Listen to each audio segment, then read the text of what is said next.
তিস্তার পানি বেড়ে প্লাবিত উত্তরের লালমনিরহাট, নীলফামারী, কুড়িগ্রাম ও রংপুরের চরাঞ্চল। কুড়িগ্রামের খবর জানাতে এই মুহূর্তে সেখান থেকে সরাসরি যুক্ত হচ্ছেন গোলাম মাওলা সিরাজ। সিরাজ, নিশ্চয়ই শুনতে পাচ্ছেন, সবশেষ পরিস্থিতি কি জানতে চাই?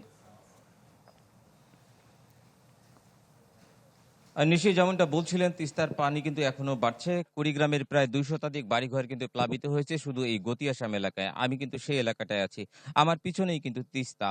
বন্যার সাথে আপনাকে আমি আরেকটা জিনিস দেখাতে চাই যে আসলে এই বন্যার সাথে যে ভাঙন, সেই ভাঙনটা কিন্তু এখানে ব্যাপক আকার ধারণ করেছে। এই যে একটা বাড়ি, এই বাড়িটা কিন্তু রাত থেকেই ভাঙনের কবলে পড়েছে তিস্তার।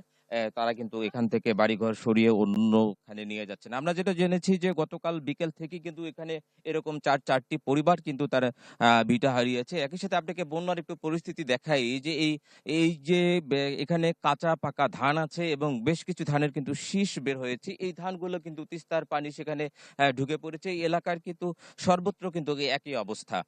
আমি এই এলাকায় যখন এসেছি, এই আসার পথে যেটা দেখেছি, এখানে কিন্তু বাড়িঘরের কিন্তু আসলে অনেক বাড়িঘরে পানি ঢুকে পড়েছে। আমি দেখেছি যে বাড়িঘরের চুলায় পানি এবং একই সাথে হচ্ছে যে টিউবওয়েল কিন্তু পানিতে তলিয়ে গেছে। সবকিছু মিলে এখানকার মানুষ কিন্তু একটা বড় একটা সংকটের মধ্যে সময় পার করছে এবং তারা আমাদেরকে যেটা বলেছে, এখন পর্যন্ত প্রশাসন কিংবা জনপ্রতিনিধি তাদের পাশে কিন্তু কেউ আসেনি। সবচেয়ে বড় শঙ্কার বিষয় যেটি, সেটি কিন্তু কৃষি নিয়ে।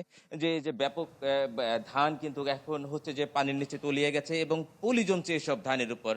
কিন্তু পানি কিন্তু এখনো বাড়ছে। সবকিছু মিলে বন্যার আরো বড় হওয়ার কিন্তু একটা শঙ্কা রয়ে গেছে।